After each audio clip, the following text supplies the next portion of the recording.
शंभूराजे, माझे नाव कुमारी वेदिका उमेश चव्हाण. मी आज तुमच्यासमोर राजमाता जिजाऊ यांच्याबद्दल काही दोन शब्द सांगणार आहे. ते तुम्ही शांतचित्ताने ऐकून घ्यावे अशी माझी नम्र विनंती. भाषणास सुरुवात करण्यापूर्वी राजमाता जिजाऊ यांच्या पवित्र पावलांना वंदन करून मी माझ्या भाषणास सुरुवात करते. वैद्यरुडांकित सकल सौभाग्यवती मंडित राजमाता राष्ट्रमाता मासाहेब जिजाऊ. जिजाऊ तुम्ही नसता तर नसते झाले शिवरायांनी शंभू छावा. तुम्ही नसता तर नसता मिळाला स्वराज्याचा ठेवा. तुम्ही नसता तर नसते लढले जिद्दीने मावळे. आणि तुम्ही नसता तर नसते दिसले विजयाचे सोहळे. नसते दिसले विजयाचे सोहळे.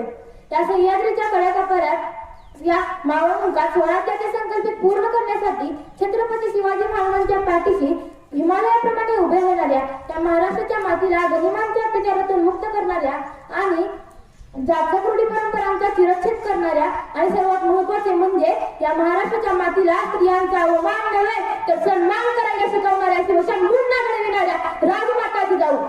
जिजाऊंचा जन्म झाला आणि काळाने कलाटणी घ्यायला सुरुवात केली. जिजाऊ लहानपणापासूनच इतरांविषयी आदर मानणाऱ्या, रयतेच्या मनातील कळवळ करणाऱ्या आणि सर्वांच्या लाडक्या होत्या. 12 मुली मनसबदार शिल्लक म्हटल्यावर राजकारणात प्रवीण. पण जेव्हा त्यांचा विवाह छत्रपती शहाजीराजे भोसले यांच्याशी झाला तेव्हा त्यांच्या विचारांना खरी दिशा मिळाली. त्यांच्या रयतेवर होत असलेले हाल, त्यांच्या रयतेवर होत असलेले अन्याय त्यांना सहन होत नव्हते. म्हणून छत्रपती शिवाजी महाराज आणि राजमाता जिजाऊ यांनी स्वराज्याचा घाट घातला. स्वराज्याच्या उभारणीसाठी शहाजीराजे सतत कार्यरत असत. पण जेव्हा शिवबांचा जन्म झाला तेव्हा राजमाता जिजाऊंनी शहाजीराजांच्या मनातील स्वराज्य पाय शिवबांच्या माथ्यात ठेवले आणि मग स्वराज्याच्या महान यज्ञाला वादळाचे पाय फुटले. आणि सिद्ध झालं की एका स्त्रीची प्रबळ इच्छाशक्ती जगातील महाकाय पलाट्यामधली सत्ता सुद्धा उद्ध्वस्त करू शकते.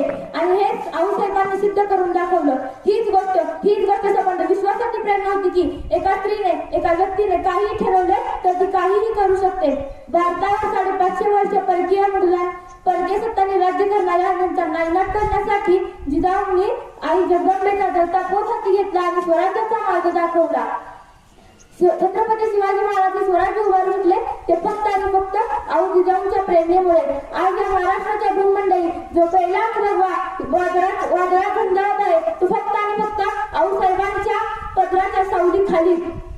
हे स्वराज्य उभं राहून आपल्या पतीपासून तब्बल 18 वर्षे दूर राहून विरोधाच्या आगीत जळणाऱ्या एका त्यागाच्या माऊलीच्या त्यागावर उभं राहिलेले स्वराज्य आहे. स्वराज्याचा जिने घडविला विधाता अशा स्वराज्याची मी जिजामाता, अशा स्वराज्याची मी जिजामाता. आऊसाहेबांवर एक काव्य सादर करू वाटते. पहिली माझी उमेद राजमाता जिजाऊला स्वराज्याचा अलंकार रुद्रवीर शिवबाच्या मनाला, रुद्रवीर शिवबाच्या मनाला. दुसरी माझी